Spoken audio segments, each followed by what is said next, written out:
익숙한 것과의 결별, 구본형, 저자 서문. 마음을 열고 욕망이 흐르게 하라. 부유함이 구한다고 얻어지는 것이라면 채찍을 잡는 하인 노릇이라도 나는 사양하지 않을 것이다. 그러나 구한다고 얻어지는 것이 아니기 때문에 나는 마음에 드는 길을 따를 것이다. 공자, 논어 수러. 공자의 시대에도 부유함이 좋은 것이었던 모양이다. 그러나 그때와 지금이 다른 점은 그때는 마음에 드는 길을 따르는 것이 부유함에 대한 욕망을 잇는 것이었지만 지금은 마음에 드는 길을 걷다 보면 부유함이 따른다는 것이다. 다양함과 전문성이 받아들여지고 있는 사회로 바뀌어가고 있기 때문이다. 우리에게 이미 와 있는 미래는 전문가들에게 의해 부가 분배되는 사회인 것이다. 물고기처럼 생각하는 낚시꾼, 고객의 눈을 가진 사업가, 자신의 눈으로 세상을 재구성하는 예술가들은 모두 전문가들이다. 그들은 욕망에 따라 자신의 시간을 그곳에 쏟아붓는 사람들이다. 나는 그들을 좋아한다. 범인은 일상에 매여 평생을 산다. 일상은 우리에게 주어진 물리적 시간이며 기억이며 동시에 상상력의 테두리이다. 그것은 그저 현실을 의미하지 않는다. 꿈이 없는 현실은 껍데기일 뿐이다. 나는 일상을 규정하는 테두리를 넓힘으로써 내 일상의 폭과 깊이를 바꾸어갈 수 있기를 열망한다. 열망은 마음속 깊은 곳에 욕망을 가지고 있기 때문에 생겨난다. 욕망이 없는 삶은 이미 속세가 아니다. 모든 사람이 욕망과 화해하고 대항해 싸우는 수도사가 될 필요는 없다. 나는 욕망을 사랑한다. 욕망만큼 강력한 모티베이션은 없다. 일상의 삶은 그것으로부터 힘을 얻는다. 삶이 어려운 것은 가난하기 때문이 아니다. 욕망이 죽어가기 때문이다. 질병에 걸리는 것은 박테리아와 바이러스 때문이 아니다. 우리 몸속에 이미 이들을 이길 수 있는 힘이 있다. 병은 마음에 있다. 욕망을 잃은 삶은 죽은 것이다. 재미가 없다. 나는 내가 하고 싶은 대로 나를 위하여 이 책을 썼다.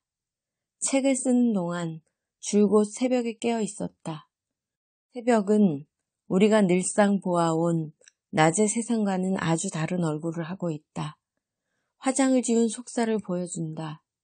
오랜만에 줄을 쳐가며 책을 읽었다. 한꺼번에 여러 페이지를 몰아쳐가기도 했지만 한 문장을 갖고 여러 번 고치기도 했다. 나는 시간을 소모했고 이 아낌없는 낭비를 즐겼다. 쫓기지 않고 글을 쓴다는 것은 괜찮은 일이었다. 이 책의 일관된 주제는 바꾼다는 것이다. 나는 대학에서 혁명사에 관심을 가지고 있었다. 동양에 대한 서구의 우월적 지위가 가능했던 것은 그들이 혁명이라는 과정을 거쳐왔기 때문이라 믿었기 때문이다. 그 후 직장에서 변화와 조직의 개혁이라는 주제를 벌써 13년 동안 끌어안고 있다. 그래서 다른 사람들은 나를 변화관리 전문가라는 틀에 넣고 보려고 한다. 12년째 되는 해에 변화와 개혁을 나로부터 시작할 수 있었다. 일상 속에서 나는 세상을 들여다보는 시각을 바꾸고 그것을 받아들이는 태도를 바꾸고 행동을 바꿈으로써 지리한 내 일상을 바꾸고 싶었다. 비로소 나는 변화를 관리한다는 것이 매우 낡은 사고라는 것을 깨닫게 되었다. 개혁은 변화에 대응하는 적극적인 방법이다. 그것은 변화를 강조함으로써 가장 강력하게 변화에 대응하는 것이다. 가장 확실하게 미래를 준비하는 법은 바로 미래를 만들어내는 것이다. 창조의 힘은 욕망에서 나온다. 그러므로 욕망은 관리되어서는 안 된다.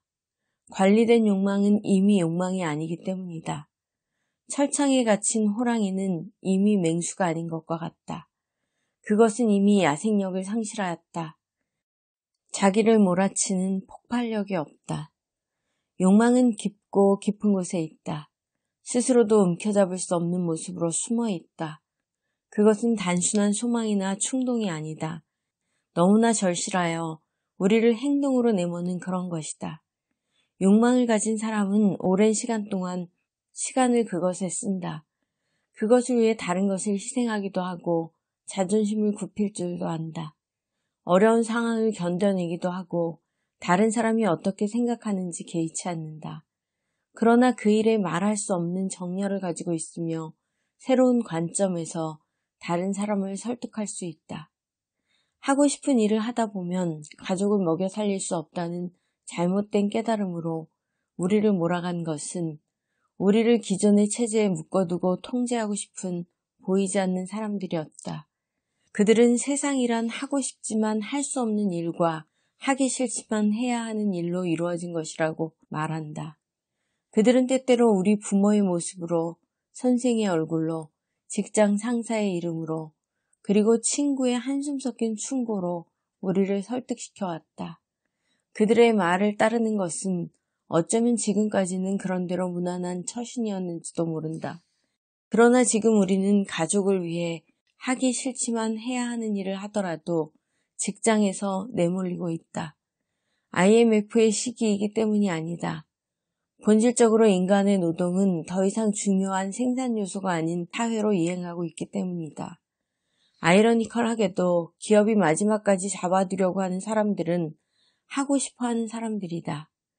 욕망이 그들을 한 길로 달려오게 했고 결국 스스로를 전문가로 만들어주었기 때문이다. 전문성을 필요로 하는 기업으로부터의 수요는 어려운 시절에도 보다 좋은 직장을 선택할 수 있는 기회를 준다. 그들은 기업의 직원으로 머무는 대신 그곳으로부터 나와 자신의 전문성을 요구하는 잠재적 고객을 찾아내어 스스로의 사업을 시작하기도 한다. 그들은 직장보다도 고객을 생각하는 눈을 가지고 있기 때문이다. 자본주의가 아직 희망을 가지고 있는 것은 바로 하고 싶어하는 사람들에게 점점 더 많은 기회가 돌아간다는 점에 있다. 자유경쟁이라는 기본적 규칙 안에서의 승리가 이 경쟁에 참가한 다른 사람의 불행과 탈락에 의해서가 아니라 솔직한 욕망에 따른 끊임없는 자기개혁이 가져다준 힘에 의해 주도될 때 자연도태와 적자 생존이라는 기업 진화론에서부터 벗어날 수 있다. 하고 싶고 잘하는 일에 시간과 힘을 집중할수록 더욱더 다른 사람의 전문성을 요구한다. 바로 휴먼 네트가 중요해진다. 이때 함께 공존할 수 있는 모델이 가능해진다. 절실한 욕망은 그러므로 흐르는 대로 놓아두어야 한다.